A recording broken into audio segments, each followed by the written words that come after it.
இங்கே இவ்வளோ பேசுகிறீங்களே, உங்கள் அப்பா எங்கே சார்? லண்டனுக்கு போயிட்டாரு. 2 வார ரெஸ்ட்டு. அடுத்து ஏவா வேலு எங்க? அவர் சிங்கப்பூரில் இருக்கிறாரு. செந்தில் பாலாஜி எங்க? அவர் எங்கே இருக்காருன்னு யாருக்குமே தெரியல. அப்போது இன்றைக்கி எங்கடா இங்கே இருந்த திமுகவை காணோம் அப்படிங்கிற மாதிரி திமுகவில் இருக்கிற பெரிய தலைகள்லாம் ஒவ்வொரு பக்கமாக அப்ஸ்காண்ட் ஆகிட்டு இருக்கிறாங்க. எல்லாம் மேலே இருக்கவன் பார்த்துப்பான், எல்லாம் மேலே இருக்கவன் பார்த்துப்பான்னு எல்லா பழியையும் தூக்கி நீங்கள் மத்திய அரசு மேலே போட்டால், அப்போ இங்கே தமிழகத்தில் மக்கள் படிப்பறிவு இல்லாதவர்களா, இல்லை தமிழக மக்களுக்கு அரசியல் அறிவு இல்லையா? அதில் இன்னொரு ஹைலைட் ஒன்று சொல்லியிருக்காரு பாருங்க உதயநிதி, ஊரெல்லாம் நம்ம போய் ஓட்டு கேட்டேமையா, நம்ம வீட்டில் கேட்டோம்மான்னு. இதுலேருந்து என்ன தெரியுது? திமுகவுக்கு வேட்பாளராக நின்றவங்க குடும்பத்திலே ஓட்டு போடலன்னு தெரியுது. அப்போ எப்படி ஒரு கேவலமான ஆட்சி வந்து திமுக வந்து 5 வருஷம் கொடுத்துட்டு மக்கள் இப்படி அடி கொடுத்து ஓரமாக உட்கார வச்சு இன்னும் திருந்தாமல் நீங்கள் இன்னும் பாங்கி பணிந்து ஜாதியை பற்றி பேசிக்கிட்டு கேட்டால் நாங்கள் சமூக நீதி காவலர்கள்ங்கிறீங்க.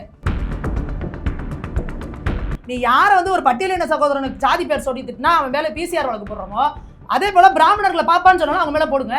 அப்படி பார்த்தா இன்னைக்கு அவங்க தாங்க சிறுபான்மையினர்கள், இங்கே இருக்கிறதுலே கம்மி பர்சன்டேஜ் அவங்க தானே. அப்போ அவங்கள சொன்னால் நீங்கள் உண்மையாக அவங்க மேலே கேச போடணும்.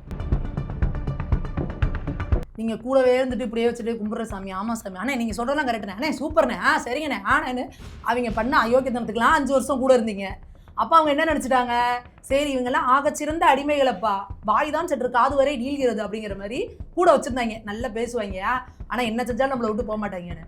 அவங்க கனவாக கண்டாங்க தாவேக்கால விஜய் இப்படி திடீர்னு வருவார், இவங்களுக்கு இப்படி ஒரு சோஃபாவை அனுப்புனோன்னு இவங்கெல்லாம் கிளம்பி போவாங்க, அமைச்சரவையெல்லாம் கொடுத்துட்டாங்கடா சமூக நீதித்துறைன்னு சொல்லின்னு. அதை அவங்களால ஏற்றுக்க முடியல திமுகவால். இவங்க கூட்டணியில் பண்ண தப்புகள் தில்லுமுள்ளு, இவங்களோட தப்புக்கெல்லாம் எப்படி நான் வந்து பொறுப்படுத்தேன், நான் இவ்வளோ தூரம் பண்ணி இன்னைக்கு எப்படி வந்து திமுக எங்களை வந்து இழிவுபடுத்துது அப்படிங்கிறத திருமாவளவன் அவர்களும் வன்னியரசு அவர்களும் ஓப்பனில் பேசணும். அப்படி பேசினாதான் திமுகவோட சாயம், சமூக நீதி சாயம் இன்னைக்கு தமிழ்நாட்டில் வெளுக்கும்.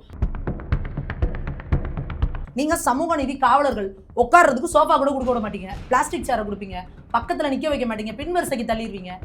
எவ்வளோங்க நீங்கள் அவமானப்படுத்துவீங்க? நீங்கள் யோசிச்சு பாருங்க, ஒரு இவ்வளோ பெரிய டால் லீடராக இருக்கவரே நீங்கள் இப்படி நடத்துறீங்கன்னா கடைக்கோடியில் இருக்கிற ஒரு பாமல பட்டியலின சகோதரனை நீங்கள் என்ன பாடுபடுத்துவீங்க?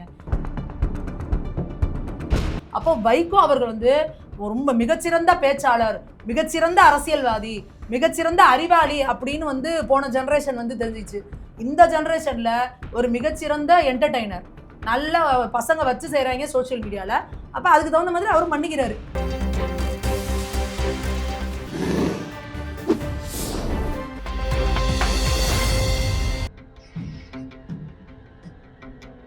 தமிழ் அலை நேயர்களுக்கு வணக்கம். இன்றைய சந்திப்பில் நம்மோடு இணைந்திருப்பவர் பாரதிய ஜனதா கட்சியின் மாநில செய்தி தொடர்பாளர் திருமதி சுமதி மேகவர்ணம் அவர்கள். அவர்களை சந்திப்பதில் மகிழ்ச்சி.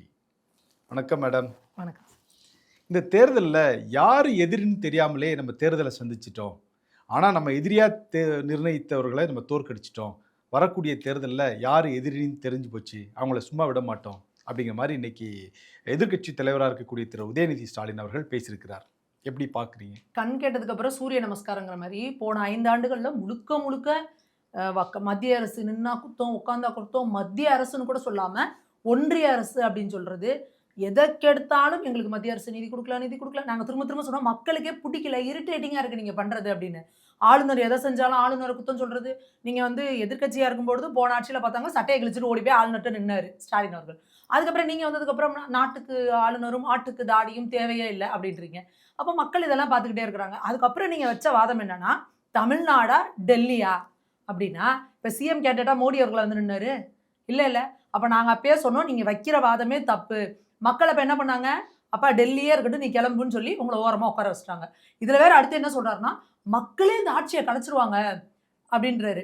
அப்போ ஆட்சியை கலைச்சிட்டு என்ன பண்ணுவாங்களாம், இவரை உட்கார வைப்பாங்களாம். அது இந்த கவுண்டமணி வந்து அந்த ஸ்விம்மிங் பூலில் வரப்போ சொல்லுவாங்கல்ல, தமிழ்நாட்டை காக்க வாங்க சார், நீங்கள் தான் வரணும் அப்படின்னா, ஒன்றும் யாரும் அவசரப்படாதீங்க, இந்த கோட்டச்சாமி தலையில தான் குதிப்பான், வந்துடுவேன் அப்படிங்கிற மாதிரி, நான் தான் வருவேன் சிஎம்மா அடுத்த அப்படிங்கிற அளவுக்கு உதயநிதி அவர்கள் பேசிகிட்டு இருக்காரு. இங்கே இவ்வளோ பேசுகிறீங்களே, உங்கள் அப்பா எங்கே சார்? லண்டனுக்கு போயிட்டாரு. 2 வார ரெஸ்ட்டு. அடுத்து ஏவா வேலு எங்கே? அவர் சிங்கப்பூரில் இருக்கிறாரு. செந்தில் பாலாஜி எங்கே? அவர் எங்கே இருக்காருன்னு யாருக்குமே தெரியல. அப்போது இன்றைக்கி எங்கடா இங்கே இருந்த திமுகவை காணோம் அப்படிங்கிற மாதிரி திமுகவில் இருக்கிற பெரிய தலைகள்லாம் ஒவ்வொரு பக்கமாக அப்ஸ்காண்ட் ஆகிட்டு இருக்கிறாங்க. ஆனால் நீங்கள் இங்கே சம்மந்தமே இல்லாமல் நம்ம என்ன பண்ணுறது, கண்ணு வேர்க்குது அப்படிங்கிற மாதிரி, நான் ஒன்றும் அழுவலை, கண்ணு வேர்க்குது அப்படிங்கிற மாதிரி நீங்கள் கதறது நல்லா தெரியுது. ஃபுல்லா எல்லாரையும் உள்ள தூக்கி போட்டுட்டு உட்காந்துருக்காங்க. இந்த அனிதா ராதாகிருஷ்ணன்லாம் அன்னைக்கு தூக்கி உள்ள வச்சு அவர் வேற அப்படி பந்தாவா அவன் வந்து ஏன் வண்டியில ஏறுங்க யார போலீஸ்காரங்களா கைது பண்ணி கூட்டிட்டு போறாங்களா இல்ல உங்களை மாப்பிள்ளை அழைப்புக்கு கூட்டிட்டு போறாங்களா? அதுல போயிட்டு வெளியில வந்து என்னை வந்து தாவேக்கால வந்து மிரட்டினாங்க, என்னைய வந்து என்னோட வந்து ராஜினாமா பண்ணிட்டு தாவேக்கால வந்து இணையணும்னு 5 மணி நேரம் என்னை டார்ச்சர் பண்ணாங்க அப்படிங்கிறாங்க. தமிழக மக்கள் இதை பாக்குறப்ப நீங்க என்ன நினைப்பாங்க நீங்க சொல்லுங்களேன். என்ன தெரியுமா யோ நீ யாருன்னு எனக்கு தெரியும், நான் யாருன்னு உனக்கு தெரியும், நீங்க 2 பேர் யாருன்னு இந்த ஊருக்கே தெரியும் அப்படிங்கிற மாதிரி நீ உன்னை உட்கார வச்சு போலீஸ் ஸ்டேஷன்ல மிரட்டினாங்க, இதை நாங்க நம்பணும் அப்படிங்கிற மாதிரி உடனே ஆர்எஸ் பாரதி அவர்கள் கிளம்பி வராரு. வந்து ஆளுநர்கிட்ட ஒரு கம்ப்ளைண்ட் கொடுத்து பாருங்கள் எங்களோட அந்த எம்எல்ஏவை கூப்பிட்டாங்களாம், இந்த எம்எல்ஏவை கூப்பிட்டாங்களாம், ஜப்பான்ல கூப்பிட்டாங்களாம், லண்டன்ல கூப்பிட்டாங்களான்னு எல்லாரும் கிளம்பிட்டாங்க. ஏன்னா தாவேக்கா வந்து செந்தில் பாலாஜி அவர்கள் மேல சொல்லிட்டாங்களாம், எங்களோட நிர்வாகி இளையராஜாங்கிற ஒரு எம்எல்ஏவை வந்து 50 கோடி வரைக்கும் கொடுக்குறேன்னு சொல்லி கூப்பிட்டாங்க அப்படின்னு சொல்லி. இது உண்மையா இல்ல அப்படின்னா ஏங்க செந்தில் பாலாஜி தலைமறைவா இருக்காரு? அப்ப உண்மையாவே இவங்க ட்ரை பண்ணியிருக்கிறாங்க, அவங்க கையில வலுவான ஆதாரம் ஏதோ இருக்கு, மாட்டினா நம்மள தொக்கா தூக்கிடுவாங்கடான்னு சொல்லிட்டு தான் அண்ணன் தம்பி 2 பேரும் ஆளே காணோம். ஆனா பாருங்க, நம்ம ஏற்கனவே செந்தில் பாலாஜி அவர்களோட தம்பி இப்படிதான் காணா போயிருந்தாரு. பாத்தீங்கன்னா எங்க இருக்காருன்னே தெரியலங்கிற அளவுக்கு இந்த இதுல எல்லாம் சொல்லுவாங்கல்ல, துரந்தர் படத்துல எல்லாம் சொல்லுவாங்கல்ல, யாருன்னே தெரியாத அளவுக்கு அப்படியே மாறு வேஷம் போட்டு எங்கேயோ போயிருக்கிறாங்கன்ற மாதிரி. அவர் இங்கதான் அசோக் நகர்லயும் டி நகர்லயும் சுத்திக்கிட்டு இருந்தாருன்னாங்க, ரோட்ல நின்று டீ குடிச்சிட்டு. யாரு? அவர் செந்தில் பாலாஜி அவங்க தம்பி. அதுக்கப்புறம் கிட்டத்தட்ட 1 வருஷத்துக்கிட்ட தலைமறைவா வந்து கோர்ட்டுக்கு வர்றாரு. நம்மலாம் இங்க தலைமறைவா இருந்தா எப்படிங்க இருப்போம்? தாடியும் தம்பட்டையுமா இழைச்சு துருத்தி போய் அப்படி புது மாப்பிள்ள மாதிரி ஜம்முன்னு வந்து இறங்கி வர்றாரு. இது வந்து தலைமறைவா இருந்தவரா? ஏங்க இதெல்லாம் சட்னின்னு சொன்னா இட்லியே நம்பாதுங்கிற அளவுக்கு இப்ப 2 பேரும் தலைமறைவா இருக்காங்க. அது எத்தனை 7 கடல் 7 மலை தாண்டி எந்த வண்டுக்குள்ள அந்த உயிர் இருக்கோ அப்படிங்கிற மாதிரி எங்க போய் 7 கடல் 7 மலை தாண்டி உட்காந்துருக்காங்கன்னு தெரியல. அதனால எப்படி நாடகம் ஆடுறீங்க, பொய் பேசுறீங்க. திமுகனாலே பொய் தான். போன 5 ஆண்டுகள்ல நீங்க ஒன்னும் மக்களுக்கு செய்யல. முழுக்க முழுக்க மத்திய அரசு எல்லாம் மேல இருக்கவன் பார்த்துப்பான், எல்லாம் மேல இருக்கவன் பார்த்துப்பான்னு எல்லா பழியையும் தூக்கி நீங்க மத்திய அரசு மேல போட்டா, அப்ப இங்க தமிழகத்துல மக்கள் படிப்பறிவு இல்லாதவர்களா இல்ல தமிழக மக்களுக்கு அரசியல் அறிவு இல்லையா? அதுல இன்னொரு ஹைலைட் ஒன்று சொல்லியிருக்காரு பாருங்க உதயநிதி, ஊரெல்லாம் நம்ம போய் ஓட்டு கேட்டோமையா, நம்ம வீட்டுல கேட்டோமான்னு. இதுல இருந்து என்ன தெரியுது? திமுகவுக்கு வேட்பாளராக நின்னவங்க குடும்பத்திலே ஓட்டு போடலன்னு தெரியுது. உங்களெல்லாம் மனுஷனா கூட மதிக்கல போயாங்கிற மாதிரி உங்க பொண்டாட்டி பிள்ளைங்களே போய் தாவேக்காக்கு ஓட்டு போட்டுட்டு வந்திருக்காங்க. அப்ப அந்த மாதிரி இதை வச்சுக்கிட்டு நீங்க என்னங்க ஊருக்கு வந்து உபதேசம் பண்ணிருக்கீங்க? முதல்ல உங்க வீட்டுல இருக்கிறவங்களுக்கு இதுதானே திமுக வரலாறு. இவங்கெல்லாம் வந்து நாங்கள் வந்து பகுத்தறிவு பகலவன்கள், நாங்க வந்து சாமியெல்லாம் கும்பிட மாட்டோம், கடவுள் நம்பிக்கை இல்லைம்பாங்க. ஆனா அவங்க வீட்டம்மா பாத்தீங்கன்னா அப்படியே நல்ல குங்குமத்துல, நம்மளாம் கூட ஸ்டிக்கர் போட்டு வச்சிருவோம் பிளாஸ்டிக் போட்டு, அவங்களாம் சுத்தமான குங்குமத்துல பொட்டு வச்சு மஞ்சள் கயிறு போட்டு பூ வச்சு பட்டு உடுத்தி வீட்டுல அப்படியே ஆச்சாரமா ஸ்லோகம் சொல்லி சமஸ்கிருத மந்திரம் ஞாபகம் வச்சுக்கோங்க. அப்போ மக்கள் இதெல்லாம் பார்த்துக்கிட்டு தானே இருக்கிறாங்க. முன்னாடியாவது சோசியல் மீடியா எல்லாமே இருந்துச்சு, எங்க நடக்குதோ அந்த ஊருக்கார மட்டும் முணுமுணும்பாங்க, அப்புறம் மறந்துட்டு போயிருவாங்க. இன்னைக்கு சோசியல் மீடியா 5 வருஷத்துக்கு முன்னாடி நடந்தது, 6 வருஷத்துக்கு முன்னாடி நடந்ததெல்லாம் எடுத்து திருப்பி ரீகாப் பண்ணி போட்டுக்கிட்டே இருக்கிறாங்க. அதனால நீங்க எங்கேயும் ஓடவும் முடியாது, ஒளியவும் முடியாது. திமுக இன்னைக்கு வந்து நம்ம என்னடா பண்ணோம்னு அவங்களோட அந்த மனசாட்சியை குத்து பாருங்க, அந்த மாதிரி குத்தி குறைஞ்சிட்டு இன்னைக்கு உட்காந்துருக்காங்க.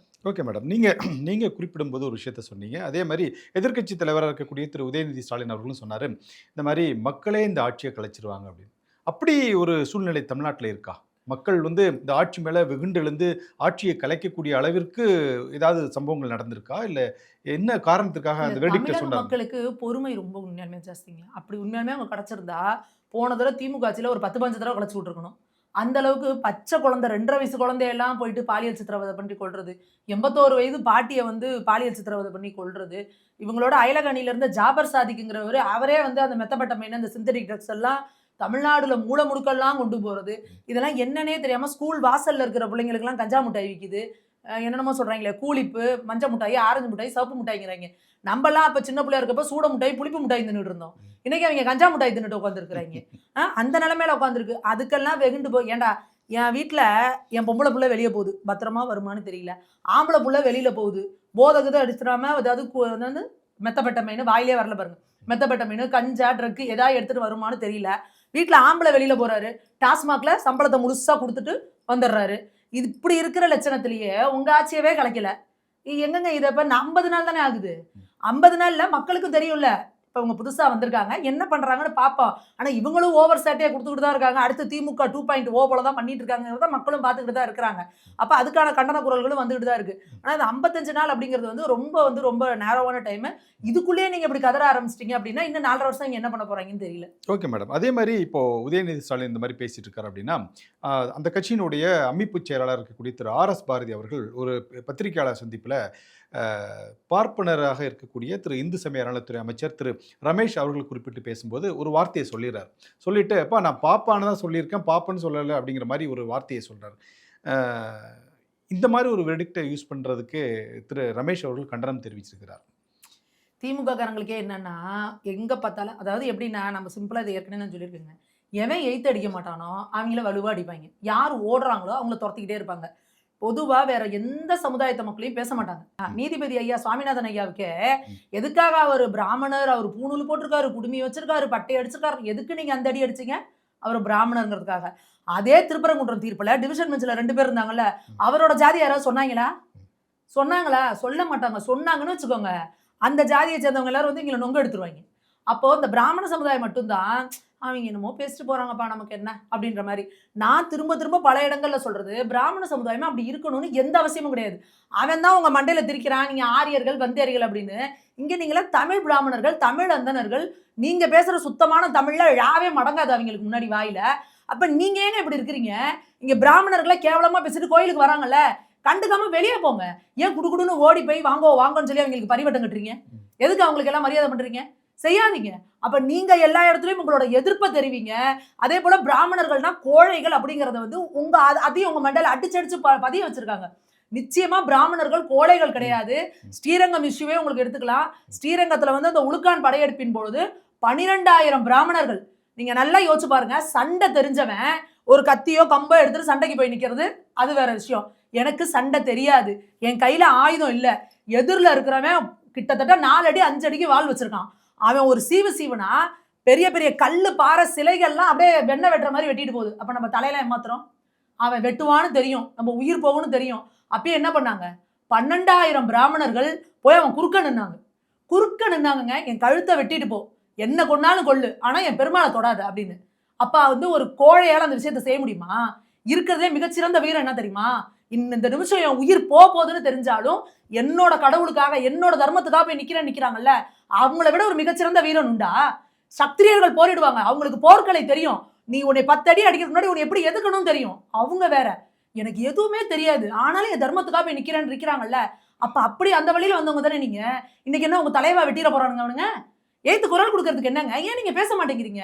ஏன் அவங்க கோயிலுக்கு வந்தா கண்டனம் தெரிவிக்க மாட்டேங்கிறீங்க? எல்லா கோவில்களையும் பிராமணர்கள் இருக்கீங்கல்ல, இந்த மாதிரி பேசுறவங்க வரும்பொழுது ஒரு 10 பேர் அந்த இடத்துல நின்று மறிக்கணும்ல. நீங்க வாங்க சார், என்ன சார் பாப்பான்னு ஏதோ சொன்னீங்க, என்ன சார் பாப்பான பாத்தீங்கன்னு கேட்கணும் ஒரு 10 பேர் சேர்ந்து. ஏன் அதை செய்ய மாட்டேங்கிறீங்க? அப்ப நாங்க வந்து ஹைலி எஜுகேட்டட், நாங்க ஹைலி இன்டெலெக்சுவல்னா, அப்ப இன்டெலெக்சுவல்னா உங்களை என்ன அபியூஸ் பண்ணாலும் எதிர்த்து கேள்வி கேட்க மாட்டீங்களா? எதிர்த்து பேச மாட்டீங்களா? அப்ப தமிழ்நாட்டில் இருக்க பிராமணர்கள் திரும்ப வாய் அவங்களை வந்து திருப்பி கேள்வி கேட்கணும். எதுக்குடா சும்மா எங்களைய பத்தி பேசிட்டு இருக்கீங்க? உங்களை பத்தி நாங்க பேசுறோமா? வேலையை பத்தி நீங்க இந்த திமுக வாயை திறந்தாலே பிராமணர்கள்மாங்க. இவங்க கூட அண்ணாதுரை அவர்கள் காலத்துல இருந்தே இவங்களுக்கு முக்கியமான வேலை செய்யறதுக்குலாம் பிராமணர்களை கூட வச்சுக்குவாங்க. மாறன் பிரதர்ஸ் இருக்காங்கல்ல, யார் வீட்டுல பொண்ணு எடுத்தாங்க? பிராமணர்கள் வீட்டுல தான் பொண்ணு எடுத்தாங்க. அப்ப நீங்க பிராமணர்கள் வீட்டுல பொண்ணு கொடுத்து பொண்ணு எடுத்துப்பீங்க. அதுக்கப்புறம் இப்ப எப்படி கொண்டு வந்துட்டாங்கன்னா, நாங்க பிராமணர்களே எதுக்கல, பிராமணியத்தை எதுக்குறோம், பித்தளையத்தை எதுக்குறோம்னு ஒரு கதை. இங்க பிராமணர்கள் பிராமணியும் இதெல்லாம் ஒண்ணும் கிடையாது. என்னன்னா சிம்பிளி அவங்க உங்களை எய்த்து பேச மாட்டாங்க. இன்னொன்னு அவங்க எல்லாரும் கம்மியான பர்சன்டேஜ்ல இருக்கிறாங்க. ஒரு 2% 3% இருக்கிறாங்க. அவங்களும் ஒருங்கிணைகிறது கிடையாது. அவங்க ஒன்றிணைஞ்சு உங்களுக்கு எதிராக குரல் கொடுக்கறது கிடையாது. அப்படியே குரல் கொடுத்தாலும் அவங்க சொல்லி அவன் பாப்பா பருப்பு சோறு தயிர் சோறு அப்படின்றவீங்க. அவன் பருப்பு சோறு தின்னாலும் தயிர் சோறு தின்னாலும் அவங்க உடம்புலயும் ரத்தம் தான் ஓடுது. அவங்களும் இந்த இந்தியாவோட குடிமகன்கள். அவங்களுக்குன்னு உண்டான மரியாதையை நீங்க கொடுக்கணும். எப்படி ஒரு பட்டியலின சகோதரனை வந்து சாதி பேர் சொல்லி சொன்னா தப்போ, அதே போல ஒரு பிராமணர்லையும் பாப்பான்னு சொல்றது தப்பு தானேங்க. இப்படிலாம் நீங்க சொன்னீங்கன்னா ஒரு சாதிய மோதலை உண்டாக்குறீங்கன்னு சொல்லி உங்க மேலே நானா போய் பாப்பான்னு சொன்னது ஆர்.எஸ். பாரதி தானே. சமூக நீதினா என்னங்க? சமூக நீதினா எல்லாருக்குமானது சமூக நீதியா? இல்ல ஒரு குறிப்பிட்டவங்கள ஜாதி பேர் சொல்லுவேன், அசிங்கப்படுத்துவேன், அவமானப்படுத்துவேன், ஒருத்தவங்களை மட்டும் அப்பீஸ் பண்ணுவேங்கிறதா? திமுகவுடைய முக்கிய கொள்கையே சமூக நீதி கொள்கை தானே. ஆமா, அப்ப சமூக நீதியில பிராமணர்களை உள்ள சேர்க்க கூடாதா? பாப்பான்னு சொல்லுதா அவங்க சமூக நீதி? பிராமணர்களை ஈவரா சொன்னாரு, பாம்பையும் பாப்பானையும் கண்டா பாம்பை விட்டுரு, பாப்பான அடி, இதுதான் உங்க சமூக நீதியா? அப்ப இது எப்படி ஒரு கேவலமான ஆட்சியை வந்து திமுக வந்து 5 வருஷம் கொடுத்துட்டு மக்கள் இப்படி அடி கொடுத்து ஓரமா உட்கார வச்சு இன்னும் திருந்தாம நீங்க இன்னும் பாங்கி பணிந்து ஜாதியை பத்தி பேசிக்கிட்டு கேட்டா நாங்க சமூக நீதி காவலர்கள்ங்கிறீங்க. அப்ப இன்னைக்கு இருக்க இளைஞர்கள் உங்களை பாக்குறான்ல, இந்த அரசியலை ஏத்துப்பானா? இன்னைக்கு இருக்க இளைஞர்களுக்கு எப்படி நீ வந்து எந்த ஜாதியும் சொன்னா பிடிக்கலங்கிறோம், அப்ப பிராமணர்களே அவங்க ஜாதியை சொல்லி பேசக்கூடாது. அப்ப அதுக்கு வந்து பிசிஆர் போடுற மாதிரி ஒரு வழக்கு போடணும். நீ யார வந்து ஒரு பட்டியலின சகோதரனுக்கு ஜாதி பேர் சொல்லி திட்டினா அவன் மேல பிசிஆர் வழக்கு போடுறோமோ, அதே போல பிராமணர்களை பாப்பான்னு சொன்னாலும் அவங்க மேல போடுங்க. அப்படி பார்த்தா இன்னைக்கு அவங்க தாங்க சிறுபான்மையினர்கள், இங்க இருக்கிறதுலே கம்மி பர்சன்டேஜ் அவங்க தானே. அப்ப அவங்கள சொன்னா நீங்க உண்மையா அவங்க மேல கேச போடணும். Okay madam. விடுதலை சிறுத்தைகள் கட்சியுடைய அதோடைய தலைவராக இருக்கக்கூடிய திரு தொல் திருமாவளவன் நேற்று ஒரு மீட்டிங்கில் பேசும்போது சொல்கிறாரு, திமுகவுக்கு நாங்கள் என்ன துரோகம் செய்தோம், எதற்காக எங்களை வந்து கடுமையாக விமர்சிக்கீங்க, வேணும் நீங்கள் நிரூபிக்க முடியுமா உங்களால் அப்படிங்கிற மாதிரி ஒரு கேள்வியை உணர்ச்சி வசப்பட்டு கேட்டிருக்கிறாரு. அதாவது என்னன்னா, நீங்க கூடவே இருந்துட்டு இப்படியே வச்சுட்டு கும்பிட்ற சாமி, ஆமா சாமி, அண்ணே நீங்க சொல்றதெல்லாம் கரெக்ட்ண்ணே, அண்ணே சூப்பர்ண்ணே, சரிங்கண்ணே, ஆனேன்னு அவங்க பண்ண அயோக்கியத்தனத்துக்குலாம் 5 வருஷம் கூட இருந்தீங்க. அப்ப அவங்க என்ன நினைச்சிட்டாங்க, சரி இவங்கெல்லாம் ஆகச்சிறந்த அடிமைகளப்பா, வாய் தான் சற்று காது வரை நீள்கிறது அப்படிங்கிற மாதிரி கூட வச்சிருந்தாங்க. நல்லா பேசுவாங்க, ஆனா என்ன செஞ்சாலும் நம்மளை விட்டு போக மாட்டாங்கன்னு. அவங்க கனவா கண்டாங்க தாவேக்கால விஜய் இப்படி திடீர்னு வருவாரு, இவங்களுக்கு இப்படி ஒரு சோஃபாவை அனுப்புவாரு, அனுப்புனோன்னு இவங்கெல்லாம் கிளம்பி போவாங்க, அமைச்சரவையெல்லாம் கொடுத்துட்டாங்கடா சமூக நீதித்துறைன்னு சொல்லின்னு. அதை அவங்களால ஏத்துக்க முடியல திமுகவால. அதுலயே திமுகவோட சமூக நீதியை பாருங்க, கம்யூனிஸ்டுகளும் போனாங்க, ஐயுஎம்எலும் போனாங்க, காங்கிரஸும் போனாங்க, ஆனா பிசிகாவை மட்டும் போட்டு புரட்டி புரட்டி அடிக்கிறாங்க. ஆர்எஸ்லாம் கவிதை எழுதுறாரு கேவலமா கெட்ட வார்த்தையில திட்டி. அப்ப அந்த என்னன்னா சொல்றாரு, என்னது மனம் முடித்தவனை விட்டுட்டு பொணர்ச்சிக்காக இன்னொருத்தவங்கள்ட்ட போனங்கிற மாதிரிலாம் அசிங்கமா திட்டிலாம் போடுறாரு. அதை டெலீட் பண்ணிட்டார் முதல்ல. அப்பதான் சொல்றேன்ல, நீங்க லஞ்சம் வாங்கிட்டு திருப்பி கொடுத்துருவீங்க, கெட்ட வார்த்தையில திட்டிட்டு டெலீட் பண்ணிருவீங்க, அது கரெக்ட், அதுதான் உங்க சமூக நீதி என்ன. அப்போ நீங்க இந்த மாதிரி திட்டுறீங்கன்னா அப்ப திமுகவோட சமூக நீதி எந்த லட்சணத்துல இருக்குன்னு பாருங்க. அப்ப நீங்க ஒரு பட்டியலினத்தை சேர்ந்தவங்கன்னு சொல்லி எங்க கூட இருந்துட்டு பட்டியலின பிரதிநிதிகள்னு சொல்லிட்டு பேசும்போது இன்னொரு விஷயத்தையும் குறிப்பிடனா, உங்ககிட்ட உத்தரவு வாங்கிக்கிட்டு தானே நாங்க வந்து தாவேக்காவுக்கு சப்போர்ட் பாவங்க. நீங்க ஆனா யோசிச்சு பாருங்க, அவங்க நிலைமையை யோசிச்சு பாருங்க. 5 வருஷம் இவங்க கேவலமா ஒரு ஆட்சி நடத்தினப்பலாம் மரணம் முட்டு கொடுத்துட்டு இருந்தாரு திருமாவளவன் அவர்கள். கடைசியில அவருக்கு எத்தனை சீட்டு கொடுக்கணும் பிரச்சனை பண்ணீங்க, யார் யாரை போடணும்னு பிரச்சனை பண்ணீங்க. அவர் பாவம் ஒரு எம்எல்ஏ ஆகணும் அப்படின்னு நினைச்சாரு, அதை அறிவிச்சதுக்கு அப்புறமும் திருப்பி அவரை மிரட்டி பின்னாடி வாங்குன்னு சொல்லி பண்ணிட்டு காங்கிரஸ் கட்சிக்காரர் கொடுத்துட்டாப்ல. கடைசியில அதை கூட திருமாவளவன் கட்சியில இருக்கிறவங்களுக்கு கொடுக்காம காங்கிரஸ்க்கு கொடுத்துட்டு அதுக்கும் ஒரு முட்டி இவரை வச்சே கொடுக்க வைக்கிறாங்க. அவர் எவ்வளவு பெரிய தியாகி தெரியுமா? அவ்வளவு பெரிய தியாகினா காங்கிரஸ்ல சீட்டு கொடுக்க மாட்டாங்களா? நீ ஏன் விசிகால கொடுக்குற? அப்போ இது எப்படி இருக்குன்னா, தம்பி அவர் ரொம்ப தியாகிப்பா, எங்க உன் சட்டையை கழட்டி கொடுப்பாங்களா அப்படிங்கிற மாதிரி. ஏன்னா உனக்கு பிடிச்சதுனா நீ கொடுங்க, ஏன்னா ஏன் சட்டையை கழட்ட சொல்றங்கிற மாதிரி இவ்வளோ கொடுமைப்படுத்துனீங்க. அப்பயும் அவங்க கூடவே பேசாம இருந்தாங்க. சரி, இதுக்கப்புறமும் கூட அந்த காங்கிரஸ்ல நன்றி கூட சொல்ல. இப்போ இவங்களாவது உத்தரவு வாங்கிட்டு இருந்தாங்க, ஐயுஎம்எல்ல ஓப்பனாவே சொல்லிட்டாரு, ஐயா ஸ்டாலின் ஐயா எங்களுக்கு உத்தரவு கொடுத்தாருன்னா நாங்க போவோம் அப்படின்னு. இவங்களும் வெயிட் பண்ணி உங்ககிட்ட பர்மிஷன் வாங்கிட்டு தான் வந்தாங்க, அதையும் அவங்க சொல்லிட்டாங்க. இவ்வளோ பண்ணதுக்கு அப்புறமும் இவங்களோட சமூக நீதிங்கிறத பாருங்க, அவங்களால ஏத்துக்க முடியல. உங்களுக்கு சமூக நீதித்துறை அமைச்சரான அமைச்சரவையில உங்களுக்கு இடமா அப்படிங்கிறதுக்கு வன்மத்தை கக்குறாங்க. அப்போ இப்பயாவது திருமாவளவன் அவர்கள் இந்த வன்னியரசு அவர்கள முடிச்சுக்கிட்டு உங்களுக்கு மரணம் முட்டு கொடுக்கறதுக்காக நாங்க ஊரெல்லாம் அடி வாங்கணும்ல அப்படின்னு இப்ப இவங்க போன ஆட்சியில என்னென்ன பண்ணாங்கிறத அவர் வெளியே சொல்லணும். இல்ல இப்ப கூட அவர் என்ன சொல்றாரு, இப்ப கூட அவர் சொல்றாரு வந்து, நாங்க திமுக கூட்டணில இருந்து நாங்க போகல, அவங்களே அறிவிச்சிட்டாங்க விடுதலை சிறுத்தைகள் எங்களோட கூட்டணி இல்ல அப்படின்னு. ஆனா இப்ப கூட நாங்க தாவேக்கா கூட்டணிலும் இல்ல அப்படிங்கிற மாதிரி ஒரு யார் சொல்றது? அண்ணன் திருமாவளவன் அவர் தான் சொல்றாரு. அப்புறம் என்னங்க அமைச்சரவையில வன்னியரசு அவர்களை வாங்கி வச்சிருக்கிறார் சமூக நீதித்துறையினர்? அதாவது அமைச்சரவையில மட்டும்தான் நாங்க கூட்டணி. அப்பா இல்லைங்க, உண்மையா எங்களுக்கு கண்ணை கட்டுதுங்க, எங்களை விட்டுருங்க. ஏன்னா அந்த தமிழக மக்கள்லாம் நீங்க எப்படி இருப்பாங்க தெரியுமா, அந்த ஒரு படத்தோட டே நாங்களாம் சுகர் பேஷண்டா எங்களை விட்டுருங்கயா அப்படிங்கிற மாதிரி. என்ன ஒரு கொடூரமான ஆட்சி இது, என்ன நடக்குதுன்னே எங்களுக்கு புரியலங்க. வெளியில இருந்து ஆதரவு நீங்க, அப்புறம் ஓடி போய் அமைச்சரவையில இடத்த வாங்கிக்கிட்டீங்க, அமைச்சரவையில இடத்த வாங்கிக்கிட்டு அப்புறம் எப்படிங்க வெளியில இருந்து நீங்க ஆதரவு கொடுப்பீங்க? என்னங்க பேச்சு பேசுறீங்க நீங்க? அப்ப நீங்க அமைச்சரவை வாங்காம இருக்கணும். சரி, இப்ப திமுக கூட்ட திருப்பி 2 பேரும் ஓடி போயிருவாங்களாமாங்க? நீங்க இந்த மாதிரிலாம் இல்ல, அவர் சொல்ற விஷயம் வந்து நாங்க திமுக கூட்டணில இருந்து எங்களை வெளியேத்திட்டாங்க, ஆனா தாவேக்காவுல நாங்க கூட்டணில இல்ல, வெளியில வரலங்கறாரு. ஆமா ஆமா, அவங்கள தான் வெளியேத்திட்டாங்கங்கறாரு. வெளியேத்திட்டாங்க. வெளியேற்றினதுனால தான் எங்களுடைய கட்சியை சேர்ந்த ஒரு நபரை வந்து திமுகவில் இணைத்து கொண்டார்கள். நான் என்ன சொல்றேன், திருமாவளவன் அவர்கள் வந்து இங்க இருக்கக்கூடிய அரசியல் தலைவர்கள்ல கம்பேரிட்டிவ்லி ரொம்ப உண்மையாலுமே ஒரு அறிவார்ந்தவர், மக்களுக்காக இது பண்ணக்கூடியவர், பட்டியலின மக்களுக்காக பேசக்கூடியவர். ஆனா அவர் தன்னோட சுயமரியாதையை இழந்து தன்மானத்தை இழந்து இப்படி போய் திமுக கிட்ட அவர் நிக்கிறது அப்படிங்கிறது வந்து உண்மையாலுமே அவரோட அணியில அவரோட இதுல கட்சியில இருக்கிற இளைஞர்களே மக்களே விரும்ப மாட்டாங்க. எதற்காக இந்த அளவுக்கு அவர் இறங்கி போறாரு அப்படின்றது புரியவே இல்லைங்க. காட்டுமன நீங்க யோசிச்சு பாருங்க, இந்த எலெக்ஷன்ல ரிசல்ட் இப்படிதான் வருங்கிறத கணிச்ச ஒரே வந்து அரசியல் தலைவர் அவர் மட்டுமா தாங்க இருப்பாரு. தேர்தலுக்கு அவர் பிறகு தேர்தலுக்கு அரசியல் மாற்றம். முன்னாடியே சொன்னாரு, இந்த தேர்தலுக்கு அப்புறம் இங்க தமிழ்நாட்டுல கள நிலவரமே மாற போகுது. அப்ப நான் இங்க இருக்கணும் மாநில அரசுல. அதுக்காக தான் எம்எல்ஏக்கு நிக்கிறேன்னு சொன்னாருங்க அவரு. அப்ப எந்த அளவுக்கு ஒரு அரசியல் முதிர்ச்சி உள்ள ஒரு தலைவரா இருப்பாரு. அவரை நீங்க என்னங்க உங்க வீட்ல இருந்திருந்தாருன்னா இன்னைக்கு அவருடைய நிலைமையே ஆமாங்க வேற. நீங்க எப்படிங்க ஆமாங்க திமுகவை பாருங்க. அப்ப திமுக என்ன பண்ணுது, அவரை கூப்பிட்டு ஏற்கனவே உனக்கு எம்பி எலெக்ஷனுக்கு நாங்க தான் செலவு பண்ணோம். இப்ப நீங்க அதை ராஜினாமா பண்ணீங்கன்னா அந்த இதுக்கும் நாங்க செலவு பண்ணணும். நீங்க இன்னொன்னுல எம்எல்ஏ நின்னீங்கன்னா அதையும் நாங்க தான் செலவு பண்ணணும். அப்ப எப்படி அவங்கள ட்ராக் பண்றாங்க? ட்ராப். அவங்கள முட்டுக்கட்டை போட்டு நீங்க என்னங்க சமூக நீதிக்காரங்கன்னு பேச திமுக ஏதாவது துப்பு இருக்காங்க? அப்ப நீங்க அவர் அப்படிலாம் இது பண்ணீங்க. அப்ப இது எல்லாத்தையும் விசிகால இருந்தவங்க எல்லாம் பாத்துக்கிட்டு தானே இருந்தாங்க. இன்னைக்கு பெரும்பான்மையான பட்டியலின மக்களோட ஓட்டுலாம் எங்க போச்சுன்னு நினைக்கிறீங்க? தாவேகாக்கு தாங்க போச்சு. திமுகவுக்கு யாருமே போடல. ஏன்னா திமுக எந்த அளவுக்கு விசிகாவை நசுக்குனாங்க, எந்த அளவுக்கு விசிகா தலைவர் வந்து மனசுடைய வச்சாங்க அப்படின்னு பாக்குறோம். இன்னைக்கு வரைக்கும் ஆராசா அவர்களை வச்சு, அதாவது எப்படின்னா திமுக அடிக்கிற பெண்ணை பார்ப்பாங்க, அதுக்கு ஒரு ஆள் வச்சிருப்பாங்க. நம்ம யாராவது வேற ஜாதிக்காரங்க பேசிட்டாங்கன்னா பாருங்கள் ஜாதிய ஆணவம் பேசுறான்றாங்க. அதனால விசிகாவை அடிக்கணும்னா ஆராசாவை இறக்கி விடுறது காலத்துல. போப்பா நீ போய் அடிச்சுட்டு. ஏன்னா அவங்க 2 பேரும் ஒண்ணு இல்ல. ஏன்னா அவன் மேல ஆர்டிபிசிஆர் வழக்கு போட முடியாது. அதனால அவங்கள இறக்கி விட்டு நீ என்னென்ன பேசுறியோ பேசு. ஆராசா எவ்வளவு கேவலமா பேசுறாருங்க. அப்ப நான் என்ன சொல்றேன், விசிகா வந்து இன்னைக்கு இந்த அளவுக்கு ஓட் பேங்க் அவங்களுக்கு சரிஞ்சு போனதுக்கு காரணம் திமுக நடத்தின கேவலமான ஆட்சி. அத்தனைக்கும் நீங்க கூட்டணி தர்மங்கிற பேர்ல முட்டு கொடுத்துட்டு இருந்தீங்க. அதான் வேங்கை வேங்கையில மலத்தை கலந்தது வந்து உச்சபட்ச கொடுமைங்க. நீங்க சொல்றீங்கல்ல போராட முடியலையே, பண்ண முடியல அவரால். அவர் எல்லா வகையிலும் வந்து நெருக்குனாங்க. கோவில ஒரு திரௌபதி அம்மன் கோயில பூட்டி வச்சாங்க. எவ்வளவு நடந்துச்சுங்க. வீடு பூந்து நாங்குநேரியில ஒரு பையனை வெட்டினாங்க. எவ்வளவோ நடந்துச்சுங்க. எல்லாத்துக்கும் அவரால் முதல்ல இது கூட தோழமை சுட்டுதல்னு, அதுக்கப்புறம் அதை கூட சுட்ட முடியல அவரால்.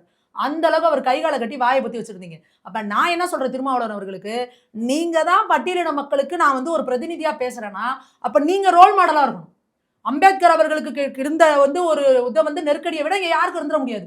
நேரு அவர்கள் எப்படிலாம் நெருக்கடியை கொடுத்தாரு, அது எல்லாத்தையும் தாண்டி வந்து தானே அவர் ஒரு லீடரா வந்து பரிணமிச்சாரு. அதெல்லாம் எழுதி ரெக்கார்டு பண்ணி வச்சாரா இல்லையா? பாடுறா நான் பட்டியலினத்துல பிறந்ததுனாலேயே என்னை எப்படிலாம் நெருக்கடி கொடுக்குறான், நீ இப்ப இதெல்லாம் பண்ணி மீறி வா, நீ படிச்சு வா, அரசியல் அதிகாரத்துக்கு வா, இவனுக்கு முன்னாடி கோட்டு சொட்டு போடணுமா போட்டு நில்லு, இவன் முன்னாடி கால் மேல கால் போட்டு உட்காரு அப்படின்னு. அதுதான் உண்மையான தலைவனுக்கு அழகு. அப்ப நீங்களே அவங்களுக்கு முன்னாடி போய் ஏன் அடிக்க குடிச்சிட்டு இருக்கீங்க. எந்திரிச்சு இன்னைக்கு வந்து பேசணும், விசிகா பேசணும், வாயை திறந்து பேசணும். போன 5 ஆண்டு ஆட்சிகள்ல இது இல்லாம கிட்டத்தட்ட 15 வருஷம் கூட்டணியில இருக்கிறாங்க. இவங்க கூட்டணியில பண்ண தப்புகள் தில்லுமுள்ளு, இவங்களோட தப்புக்கெல்லாம் எப்படி நான் வந்து பொறுப்படுத்தேன், நான் இவ்வளவு தூரம் பண்ணி இன்னைக்கு எப்படி வந்து திமுக எங்களை வந்து இழிவுபடுத்துது அப்படிங்கிறத திருமாவளவன் அவர்களும் வன்னியரசு அவர்களும் ஓப்பன்ல பேசணும். அப்படி பேசினாதான் திமுகவோட சாயம், சமூக நீதி சாயம் இன்னைக்கு தமிழ்நாட்டுல வெளுக்கும். அப்படி இல்லைன்னா இவங்க என்னமோ நாங்க தான் சமூக நீதி காவலர்கள்னு பஜனை பாடிக்கிட்டே இருப்பாங்க. ஆனா அதுக்கு எந்த அளவுக்கு விசிகா வந்து திருமாவளவன் அவர்கள் வந்து இப்ப வரைக்கும் அந்த மாண்பை காத்துட்டு இருக்காரு. இப்ப வரைக்கும் திமுக பத்தி தப்பா ஒரு வார்த்தை சொல்லல. ஸ்டாலின் அவர்களே யாரையும் சொல்லல. ஆனா திமுக சொல்ல முடியாத அளவுக்கு விசிகா அவங்கள இருக்கவங்கள அவமானப்படுத்திட்டு இருக்கு. அப்ப ஏன் நீங்க இன்னும் வாய் முடிக்கிட்டு இருக்கீங்க? தாவேகவுனர் கூட ஒரு கமெண்ட்ல சோபா மாடல் ஆட்சிக்கு சொல்றாங்க, நாங்க கூட சோபா கொடுக்குறோம், நீங்க ஆனா பிளாஸ்டிக் சேர் தானே கொடுத்தீங்க. ஆமாங்க, நம்ம கண் கூட பார்த்தோமேங்க. எத்தனை இடங்கள்ல கண்டிச்சும் கூட அவர் உட்கார நீங்க ஒரு பிளாஸ்டிக் சேர் தானே கொடுத்தீங்க. எத்தனை போட்டோக்கள் இருக்குங்க. அப்போ உங்களால நான் உட்கார்ற ஒரு சோஃபால சரிசமமா கூட உங்களை உட்கார முடியாத அளவுக்கு நீங்க ஆதிக்க மனப்பான்மையில உட்காந்துக்கிட்டு நீங்க என்னங்க அடுத்தவங்களை பார்க்க மாட்டான்னு சொல்லிட்டு இருக்கீங்க. உங்களுக்கு என்ன அவ்வளவு ஜாதி ஆதிக்கம்னு கேட்கிறேன். நீங்க அவர் திருமாவளவன் அவர்கள் ஒரு போட்டோ ஒண்ணு பதிகிறாரு, ஜெயலலிதா அம்மையார் கூட அவர் பேசுற மாதிரி அவ்வளவு பக்கத்துல உட்காந்து அவங்க வந்து இப்படி பேசிட்டு இருக்காங்க. அப்ப நீங்க சொல்லுங்க. இல்ல ஒரு சம்பவத்தை கூட நான் உங்களுக்கு ஞாபகப்படுத்துறேன். ஒரு பிரச்சார கூட்டத்தில் வந்து தொல் திருமாவளவன் அருகில் நிற்கிறார். செல்வி ஜெயலலிதா அவர்கள் அவர் கையை பிடித்து மேலே தூக்குறதுக்கு முயற்சிக்கிறாங்க. அவர் ரொம்ப கூச்சப்பட்டுக்கிட்டு அம்மாங்கிற இல்லை கை தூக்குங்க அப்படின்னு சொல்லி இவங்களே தூக்குறாங்க. அதை தொடர்பாக வந்து மிகவும் புலாகிதம் அடைந்து திருமாவளவன் சொல்லியிருக்காரு. பல இடங்கள்ல உட்காரும் பொழுது என் பக்கத்துல வந்து உட்காருவாங்க, ரொம்ப கனிவா வந்து எதனா சாப்பிட்றீங்களான்னு கேட்பாங்க, இதெல்லாம் சொல்லியிருக்காங்கன்னு. ஆனா அவங்க பாப்பாத்தி, மேல் ஜாதி, ஆணவ ஜாதி, ஆணவம் இதெல்லாம் சொல்லுவீங்க. நீங்க சமூக நீதி காவலர்கள் உட்கார்றதுக்கு சோஃபா கூட கொடுக்க விட மாட்டீங்க, பிளாஸ்டிக் சேரை கொடுப்பீங்க, பக்கத்துல நிக்க வைக்க மாட்டீங்க, பின்வரிசைக்கு தள்ளிடுவீங்க. எவ்வளவுங்க நீங்க அவமானப்படுத்துவீங்க. நீங்க யோசிச்சு பாருங்க, ஒரு இவ்வளோ பெரிய டால் லீடரா இருக்கவரே நீங்க இப்படி நடத்துறீங்கன்னா கடைக்கோடியில இருக்கிற ஒரு பாமல பட்டியலின சகோதரனை நீங்க என்ன பாடுபடுத்துவீங்க, என்ன அசிங்கப்படுத்துவீங்க, எவ்வளவு அவமானப்படுத்துவீங்க. அப்ப சமூக நீதின்ற பேரை சொல்ல உங்களுக்கு தகுதி இருக்கா? முழுக்க ஜாதிய ஆணவமும் ஜாதிய வெறியும் தலையில ஊறி போய் கிடக்குறவங்க அத்தனை பேர் திமுக தான் இருக்கிறாங்க. உங்களுக்கு சமூக நீதி பத்தி பேச கூட தகுதி கிடையாது. Okay madam. மதிமுகவுடைய பொதுச் செயலர் திரு வைகோ அவர்கள் வந்து நேற்று ஒரு பேட்டியில் குறிப்பிடும் போது தாவேகாவிற்கு வந்து கேடயமாகவும் கவசமாகவும் இருப்பேன். கடவுளே, பாவங்க விஜய் இப்பதான் அரசியல் வாழ்க்கையே ஆரம்பிச்சிருக்கு. வைகோ அவர்களுக்கு வந்து சோசியல் மீடியால ஒரு பேர் வச்சிருக்காங்க, லெக்தாதா அப்படின்னு. இந்த செந்தில் வந்து ஒரு சினிமாவில் ஒருத்தர் இருப்பாரு, அந்த ஊருக்காரங்களாம் என்ன பண்ணுவாங்கன்னா, எவன் உருப்படாம போகணுமோ அவன் வீட்டுக்கு காசு கொடுத்து அவனை வர வச்சிருவாங்க. அதுல இன்னொருத்த வந்து கெஞ்சுவா, ஐயா ஐயா என் வீட்டுல நல்லது நடக்குது வந்துடாதா வந்துடாதுன்னு. முடியாது, நான் வீட்டுல வந்து உட்காந்துட்டு போனா அது விளங்காம போயிடும். அப்ப அவன் அதுக்கு பேர் அவனுக்கு பேர் லெக்தாதா அப்படின்னு வச்சு அந்த படத்துல வச்சிருப்பாங்க. அந்த பேரை வைகோ ஐயாவுக்கு வச்சிருக்காங்க. நீங்க யோசிச்சு பாருங்க, மக்கள் நல கூட்டணி இதே டயலாக் தான் சொன்னாரு. நாங்கள் மக்கள் நல கூட்டணியை தூக்கி நிறுத்துவோம், விஜயகாந்துக்கு பாதுகாப்பாக இருப்போம் சொல்லி இல்ல கடந்த சில மாதங்களுக்கு முன்பு கூட சொன்னாரு. அதாவது முன்னாள் முதலமைச்சராக இருந்த இருங்க அததான் சொல்றேன் இருங்க, அதை முடிச்சு விட்டாரு. அடுத்து போனதுல ஸ்டாலின் ஐயா கூட இருந்தாரு. அப்ப என்ன பண்ணாரு, இந்த விஜய் படத்துல ஒருத்தர் இருப்பான், குறுக்க வந்து படுத்துப்பான், நே போயா யார் போறதாலும் என்னை தாண்டி போகாமா. அந்த மாதிரி யார் வந்து தளபதியை தொடனாலும் என்னை தாண்டி தான் தொடணும், நான் தான் தளபதியோட இது அப்படின்னாரு. சொல்லிட்டு இப்ப அவரை முடிச்சு விட்டீங்க. பாவம், அவர் எம்எல்ஏ கூட ஆக முடியல, அவரை முடிச்சு விட்டீங்க. இப்ப அடுத்து விஜய் கிட்ட வந்து இன்னொன்னு கூட சொன்னாரு, திரு கருணாநிதி அவர்கள் உயிரோடு இருக்கும்போது என்கிட்ட ஒரு சத்தியம் வாங்கினாரு. இல்லைங்க, இதெல்லாம் கேட்கிறப்பே நமக்கு இவ்வளவு சிரிப்பு வருதுங்க. வைகோ எப்படி இதெல்லாம் சிரிக்காம சொல்றாருன்னு புரியலங்க எங்களுக்கு. பிரஸ்ஸை கூப்பிட்டு உண்மையாவே வைகோ அவர்கள் வந்து சிவாஜி கணேசனை விட மிகச்சிறந்த நடிகருங்க. எங்க இந்த இலங்கை பிரச்சனைக்கு குமுறி அழுதாருங்க. நானா சின்ன பிள்ளையில பார்த்து நினைச்சேங்க, ச்சே என்ன மனுஷனையா கேமரா முன்னாடி இப்படி அழுதாரு கதிரி. கடைசியில பார்த்தா காங்கிரஸ்ல போய் ராகுல் காந்தியை கட்டி பிடிச்சு நிக்கிறாரு. அதுக்கப்புறம் பாத்தீங்கன்னா இதுல சிரிக்காம சொல்றாரு, கருணாநிதி வந்து கையை பிடிச்சு சத்தியா வாங்கிட்டாராம், நீதான் தளபதியை பாத்துக்கணும் ஸ்டாலின அப்படின்னு சொல்லிட்டு. ஏங்க என்னங்க இதெல்லாம் கேட்டுட்டு ஸ்டாலினே கெக்க பெக்கன்னு சிரிச்சிருப்பாருங்க. அப்ப எதுக்குங்க இப்படி போய் பேசுறீங்க? புரட்சி தளபதியை கையை பிடிச்சிருக்கிறாரு. பாவங்க விஜய், இப்பதான் அவர் அரசியல் வாழ்க்கையே ஆரம்பிச்சிருக்கு. எதுக்கு விஜய்க்கு இந்த வேண்டாத வேலைன்னு தெரியல. எதுக்கு இவரை கூப்பிட்டு கூட வச்சுக்கிறாரு? இன்னும் அவருக்கு அரசியல் வாழ்க்கை பிரகாசமா இருக்குது. இவரை கூப்பிட்டு கூட வச்சுக்கிட்டு என்ன சொல்ல போறோமோ தெரியல, விடுங்க. ஒருவேளை திமுக பிளான் பண்ணி இவர் அனுப்பி விட்டுச்சது தெரியல. வா நீ அவங்கள காலி பண்ணிட்டு எங்களை காலி பண்ணிட்டு போ, அவங்கள போய் காலி பண்ணு போ அப்படின்னு சொல்லி அனுப்பி விட்டாங்க போல இருக்குது. வைகோ அவர்கள் எங்க போனாலும் பேசுற டைலாக் இது. நான் கேடயமாக இருப்பேன், ஆயுதமாக இருப்பேன் எல்லாம் சொல்லுவாரு. சொல்லிட்டு தாவேக அரசிற்கு எதிராக வரக்கூடிய கேள்வி கணைகளையும் இதுலயும் நான் கடையமா இருந்து காப்பாற்ற. அதே 45 நாள் 50 நாளைக்கு முன்னாடி போன மாசம் இந்த வாய் என்ன பேசுச்சு? தாவேகாவை என்னென்ன பேசுனீங்க, விஜய் என்னென்ன பேசுனீங்க? ஏங்க அப்ப இதே திமுக ஜெயிச்சிருந்துச்சுன்னு வச்சுக்கோங்க, ஒரு நிமிஷம் அப்படியே வச்சு பாருங்களேன். இந்த 2 மாசத்துக்கு முன்னாடி ரிசல்ட்ல திமுக ஜெயிச்சிருந்துச்சுன்னு வச்சுக்கோங்க, இந்நேரம் நீங்க என்னென்ன பேசியிருப்பீங்க? அப்படி கருப்பு துண்டை தூக்கி போட்டுக்கிட்டு மாஸ்கோவில் அப்பொழுது நாங்கள் அமெரிக்காவில் அப்பே எங்களை கருணாநிதி நானும் அமெரிக்கா போனோம், அப்போ வந்து அங்க அமெரிக்க அதிபர் வந்து எங்களை வாழ்த்தினாரு, எல்லா கதையும் சொல்லுவீங்க. இப்ப என்ன சொல்லிட்டு இருக்கிறீங்க? திமுகனாலே கமிஷன் கரப்ஷன் கலெக்ஷன்ங்கிறாரு. ஏங்க 2 மாசத்துக்கு முன்னாடி வரைக்கும் அதுல நீங்களும் தானே கூட இருந்தீங்க. கேட்டா அது கூட்டணி தர்மமா? உனக்கு என்ன அறிவு இல்ல? கூட்டணி தர்மம் பேசக்கூடாதுங்கிறாரு. யாருக்கு அறிவு இல்ல? நம்மள அறிவு இல்லைன்னு கேட்கிறாரு. பிரஸ்காரங்களை பத்திரிகைக்காரங்களா அறிவு இல்லையான்னு கேட்கிறாரு. என்னங்க கூட்டணி தர்மம்? கூட்டணி தர்மம்னா கூட இருக்கவங்க என்ன ஐக்கிய தர்மம்னாலும் பார்த்துட்டு சும்மா இருக்கிறது பேர் கூட்டணி தர்மமா? இப்படின்னு ஏதாவது ஒரு புது டெஃபினேஷன் வந்து பாலிடிக்ஸ்ல இருக்கா என்ன? அப்போ வைகோ அவர்கள் வந்து ரொம்ப மிகச்சிறந்த பேச்சாளர், மிகச்சிறந்த அரசியல்வாதி, மிகச்சிறந்த அறிவாளி அப்படின்னு வந்து போன ஜெனரேஷன் வந்து தெரிஞ்சிச்சு. இந்த ஜெனரேஷன்ல ஒரு மிகச்சிறந்த என்டர்டைனர், நல்ல பசங்க வச்சு செய்யறாங்க சோசியல் மீடியால. அப்ப அதுக்கு தகுந்த மாதிரி அவர் மன்னிக்கிறாரு. அவர் துரை வைகோ பாருங்க, எங்களோட துரதிர்ஷ்டம் அப்படிங்கிறாரு. இதை சொல்ல வேண்டியது திமுக காரங்க. அவங்க சொல்லணும், உங்களை கூட வச்சதுக்கு நீங்க அவங்களை முடிச்சு விட்டீங்க. அதனால நீங்க என்ன அவங்கள பார்த்து துரதிர்ஷ்டம் சொல்றீங்கன்னு எங்களுக்கு ஒன்றும் புரியல. Okay madam. காங்கிரஸ் கட்சியினுடைய மாநில தலைவராக பொறுப்பேற்றிருக்கிற திரு மாணிக் தாகூர் அவர்கள் சொல்றாரு, ஒரு பட்டியலினத்தவர் என்பதனால உயர்கல்வித்துறை அமைச்சர் மீது ஆர்எஸ்எஸ் வந்து ஒரு வன்மத்தை கக்குறாங்க அப்படின்னு. அவர் பட்டியலினத்தவர் நீங்க சொல்லி தான் எங்களுக்கே தெரியும். இல்லை எங்களுக்கு புரியல, ஏதாவது பிரச்சனை சொன்னா நீங்க ஏன் ஜாதியை வச்சு சொல்றீங்க? நாங்கள் ஒரு உயர்கல்வித்துறை அமைச்சர், அவர் என்ன செய்யணுங்கிறது தான் நாங்கள் இது பண்ணுறோம். எந்த பிரச்சனைலாம் அவன் என்ன ஜாதி, அவன் குடுமி வச்சிருக்கானா, சட்டையை கட்டிப்பாரு பூணூல் போட்டிருக்கிறானா, எங்க இதெல்லாம் நீங்க தானே பார்த்துட்டு உட்காந்துருக்கீங்க. இதெல்லாம் நாங்க பார்க்கல. நாங்க என்ன கேட்குறோம், உயர்கல்வித்துறை அமைச்சர். கல்வியிலேயே எல்லாரும் கூட கிராஜுவேஷன் முடிச்சிருவாங்க. உயர்கல்வின்னு போறவங்க பார்த்தீங்கன்னா ரொம்ப ரொம்ப கம்மி. அப்ப அந்த உயர்கல்விக்குன்னு நீங்க அமைச்சரா இருக்கீங்கன்னா அந்த அளவுக்கு உங்களுக்கான ஒரு தகுதியை நீங்க வந்து மெயின்டைன் பண்ணணும். அங்க போய் நின்றுட்டு வாடி வாடி வாடி கைப்படாத சீன்னு ஜங்கு சக்கரன்னு குத்து டான்ஸ் போட்டுக்கிட்டு இருக்கிறாரு. சரி அது கூட போட்டு தொலைங்க, அது பார்க்குறவனுக்குள்ள கொடுமை, உங்களுக்கு என்னன்னு விட்டாச்சு. குழந்தைகள் உட்காந்துருக்கிறாங்க கால் நீட்டிட்டு அந்த ஷார்ட்ஸ் போட்டுட்டு. நம்ம இன்னைக்கு எல்லா இடங்களையும் என்ன சொல்லிட்டு இருக்கோம், ஃபோக்சோ வழக்குகள் ரொம்ப அதிகமாயிட்டு இருக்கு, குழந்தைகளுக்கான அபியூஸ் ரொம்ப அதிகமாயிட்டு இருக்கு, குழந்தைகளுக்கு ஸ்கூல்ல எல்லா இடங்களையும் குட் டச் பேட் டச் சொல்லி கொடுத்துட்டு இருக்கோம். அப்பாவா இருந்தாலும் சரி, அண்ணனா இருந்தாலும் சரி, இந்த மாதிரி காலை தொடக்கூடாது, முட்டிக்கு மேல இருக்கிற இடங்களை தொடக்கூடாது, குழந்தைகளை வயிற்று பகுதியை தொடக்கூடாது சொல்லி கொடுக்குறோமா இல்லையோ? அப்ப நீங்க உயர்கல்வித்துறை அமைச்சர்னா அப்ப நீங்க போய் நான் என் பொண்ணு மாதிரி நினைச்சு, நீங்க உங்க பொண்ணாவே இருந்தா கூட பப்ளிக் பிளேஸ்ல அப்படி தொட முடியாதுங்க, தொடக்கூடாது. உங்களுக்கு உயர்கல்வித்துறை அமைச்சருக்கு அது தெரியணுமா தெரியக்கூடாது. இன்னொன்னு, ஒரு குழந்தைய நம்ம தொடரோம்னா அந்த குழந்தையோட முகத்தை பார்க்கணும். அந்த குழந்தை சங்கடப்படுது இல்ல, அப்ப நீங்க கையெடுக்கணுமா இல்லையா? அப்போ ஒரு சட்டமே என்ன சொல்லுதுன்னா, ஒரு குழந்தையோ ஒரு பெண்ணையோ நீங்க சங்கடப்படுற மாதிரி தொட்டிங்கனாவே அது வந்து கேஸுங்க. அப்ப நீங்க அந்த குழந்தைய போட்டுட்டு முதல்ல கால் அமுக்கி விட்டாராம். சரி. அதுக்கப்புறம் பேசுறப்போ ஃபுல்லா அப்படியே அந்த கால இப்படி பிடிச்சு எனக்கு என்ன சொல்றேன் இல்லங்க, இப்போ என்னோட குழந்தையா இருந்தா கூட, என் குழந்தைய நான் வீட்ல கட்டி பிடிச்சு முத்தம் குடுக்கலாம், கொஞ்சலாம் எல்லாம் பண்ணலாம். பப்ளிக் பிளேஸ்ன்னு வரப்போ, அது கேமராவுக்கு முன்னாடி நீங்க எப்படி நடந்துக்கணும்? இது உங்களுக்கு தெரியணுமா? தெரியக்கூடாதா? அப்போ இன்னைக்கு அத பார்க்கிறப்ப அந்த குழந்தை இன்னைக்கு நீங்க இப்படி தொட்டுட்டீங்க. நான் சொல்றேன் உயர்கல்வித்துறை அமைச்சர் தப்பாவே தொட்டார்ன்னு நான் சொல்லல. அவர் வந்து ஒரு தந்தை போலவே தொட்டுட்டாருன்னு வச்சுக்கோங்க. இந்த மாரி இப்படி தொட்டு கால தடவி எல்லாம் பண்றாரு. அப்ப அந்த குழந்தைக்கு நீங்க என்ன பதிய வைக்கிறீங்க? இந்த மாரி தொடுறது தப்பு இல்ல. அப்ப நாளைக்கு எவனோ ஒருத்தன் தப்பான எண்ணத்தோட வந்து அந்த குழந்தைய தொட்டா, அந்த குழந்தை பேசாம தானே இருக்கும். அப்ப நம்ம எதுக்கு ஸ்கூல்ல மெனக்கெட்டு குட் டச் பேட் டச் சொல்லிக் குடுக்குறோம்? இந்த இடத்த யார் தொட்டாலும் தொடாதேன்னு சொல்லுன்னு சொல்லிக் குடுக்குறோம். அப்ப நீங்களே போய் அத ஏன் செய்றீங்க? அப்ப உங்களுக்கு அந்த அவேர்னஸ் இல்லல்ல. அப்ப அத சொன்னா ஒருவேளை இப்படி இந்த ஒரு பெர்ஸ்பெக்டிவ்ல நீங்க பாத்துட்டீங்களா? இல்லங்க எனக்கு அது தெரியலங்க. மன்னிச்சுக்கோங்க. சாரி. அப்படின்னு சொன்னா முடிஞ்சு போச்சுங்க. எல்லாத்துக்கும் நான் மரண முட்டு குடுப்பேன். எல்லாத்துக்கும் நான் வந்து ஒரு சபக்கட்டு கட்டுவேங்கும் பொழுது தான், அப்ப அங்க எதிர்ப்பு குரல் வந்து வலுவா வருது. இன்னைக்கு நிலைமை எப்படி இருக்கு? அத நீங்க யோசிக்கணும்ல. பச்சை குழந்தைங்க வெளியில போய் விளையாட முடியலங்க. 2 வயசு குழந்தை, 3 வயசு குழந்தை. அந்த மாரி இருக்கு. அடுத்து இப்ப மாணிக்கம் தாக்கூர் அவர்கள பார்த்தீங்கன்னா, அவருக்கு தலகால் புரியல. அவர் அங்க காங்கிரஸ்ல மாநில தலைவரா போட்ட இப்ப நேத்து கூட ஒரு அறிக்கை விட்டிருக்கிறாரு. அ மும்மொழி திட்டத்த வந்து கட்டாயமாக்குறாங்க மத்திய அரசு அப்படின்னு சொல்லிட்டு. எனக்கு உண்மையாலுமே புரியல. இத பேசுனா செம்மடி நம்ப வாங்குவோம் காங்கிரஸ் அப்படிங்கிறதே இவருக்கு தெரியல. 3வது மொழிய கட்டாயமா இந்தின்னு கொண்டு வந்தது நேரு. நேரு கொண்டு வந்து இங்க தமிழ்நாட்டுல எவ்வளோ பெரிய புரட்சி அதுக்கு வெடிச்சது. மொழிப்போர்ன்னு சொல்லி எவ்வளோ பேர் தமிழர்கள் அதுக்கு எதிரா திரண்டாங்க. எப்படி திமுக அதுல பூந்து ஸ்டிக்கர் ஒட்டுற மாரி அப்ப அது பேர்ல அது ஸ்டிக்கர் ஒட்டி அந்த லேபிள வச்சுக்கிட்டு அது ஜெயிச்சு வந்தது. இது எல்லாம் தெரியும். 3வது மொழி அதுவும் இந்திய திணிச்சது காங்கிரஸ். அப்போ ஏராளமான தமிழர்கள் தீக்குளிச்சு செத்தாங்க. துப்பாக்கி சூடு நடத்துனீங்க. துப்பாக்கி குண்டுக்கு செத்து போன தமிழர்கள் எத்தனையோ பேரு.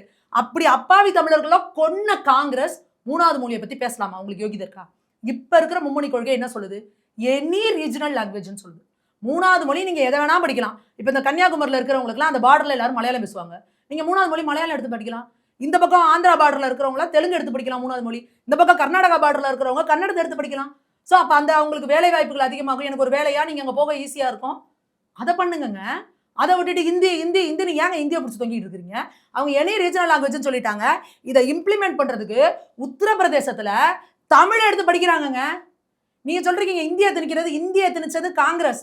மோடி அவர்கள் இந்தியா முழுக்க தமிழ திணிச்சுக்கிட்டு இருக்கிறாரு. உத்தரப்பிரதேசத்துல வாரணாசியில இந்த பக்கம் அவரோட குஜராத்லலாம் நிறைய பள்ளிகள்ல தமிழ் எடுத்து படிக்கிறாங்க. தமிழர்கள் பெரும்பான்மையா வசிக்கிற பகுதிகளில் அங்க இருக்கிற மும்மொழியில வந்து தேசிய கல்விக் கொள்கையில கொண்டாந்துட்டு 3வது மொழியை தமிழ் எடுத்து படிக்கிறாங்க. இது எவ்வளவு பெரிய நல்ல விஷயங்க. எதுக்குங்க இதை எதிர்ப்பீங்க? இதுல என்னங்க தப்பு வந்துருச்சு? அதுக்கு மாணிக்கம் தாக்கூர் வந்து கண்டனம் தெரிவிச்சிருக்காராம். அப்போ நீங்க காங்கிரஸ் போல இந்த தேசத்துக்கும் குறிப்பா தமிழர்கள்ல வந்து 1% வரலாறு தெரிஞ்சவங்க, தமிழர்கள்ன்ற மான உணர்வு இருக்கிறவங்க காங்கிரஸ்க்கு ஒரு ஓட்டு போட்டாங்க அப்படின்னா தமிழர்களுக்கே செய்யற துரோகம் அது. ஏன்னா எப்படி ஸ்ரீலங்கால கொத்தா லட்சக்கணக்கான எங்களோட தமிழர்களை கொன்னு குமிச்சப்போ எல்லாத்தையும் ராணுவத்தை அனுப்பி வேடிக்கை பார்த்தது காங்கிரஸ். அந்த காங்கிரஸ் கூட கூட்டணி வச்சுக்கிட்டு திமுக கருணாநிதி அவர்கள் வந்து 1.5 மணி நேரம் உண்ணாவிரத போராட்டம் உலகத்திலேயே இவர் தான் பண்ணியிருப்பாரு. உண்ணாவிரதம்னா என்ன? நாள் ஃபுல்லா சாப்பிடாம இருக்கணும். இல்ல 2 நாள் 3 நாள். காலையில டிஃபன் நல்லா மூக்கு பிடிக்க தின்னுபிட்டு வந்து உட்காந்துட்டு 1.5 மணி நேரம் உட்காந்துட்டு உடனே இப்ப அங்கேருந்து ஃபோன் பண்ணாங்களா டெல்லியில. டெல்லியில இருந்து ஃபோன் பண்ணிட்டாங்க. முடிச்சுட்டேன். அதுல வேற இந்த உண்ணாவிரதம் ஆரம்பிக்க முடிக்கிறப்ப என்ன டைலாக் சொல்றாரு ஆரம்பிக்கும் பொழுது, என் தமிழ் மக்களுக்காக இந்த உயிர் போனால் போகட்டும். ஏன்னா ஒருவேளை சாப்பிடாம இருந்தீங்கன்னா உயிர் போயிருமா? உயிர் போகும் வரை உண்ணாவிரதம்னு ஒரு சீனை போட்டு நீங்க என்ன சொன்னீங்க? இல்ல போரை நிறுத்திட்டாங்கன்னு ஒரு பொய்ய சொல்லி உங்களால பதுங்கு குழியில பதுங்கி இருந்த அப்பாவிகள்லாம் வெளியில வந்து அதுக்கப்புறம் திரும்ப இவங்க தாக்குதல் நடக்கி செத்து போனாங்க. மறந்துட முடியுமா அதெல்லாம்? கச்சத்தீவை தாரவாத்து கொடுத்தீங்கல்ல, யாரு தாரவாத்தது? இந்திரா காந்தி இங்க இருக்க கருணாநிதியும் சேர்ந்து தமிழர்கள்ட்ட ஓட்டெடுப்பு நடத்தினீங்களா? கச்சத்தீவை தாரவாத்து கொடுத்து எத்தனை ஆயிரம் தமிழக மீனவர்கள் காங்கிரஸ் ஆட்சி காலத்துல தினந்தோறும் நியூஸ் பேப்பரை பிரிச்சா தமிழக மீனவர்கள் கைது, தமிழக மீனவர்கள் சுட்டுக்கொலை, தமிழக மீனவர்களை வந்து தூக்கு விதிச்சிருச்சு இலங்கை அரசு. எவ்வளவுங்க பிடிச்சிருக்கோம்? ஆயிரக்கணக்கான மீனவர்கள். மோடி அவர்கள் ஆட்சிக்கு வந்து 12 வருஷம் ஆகுதுங்க. ஒரே ஒரு மீனவரை வந்து கொண்டுட்டாங்கன்னு நீங்க நியூஸ் படிச்சீங்களா?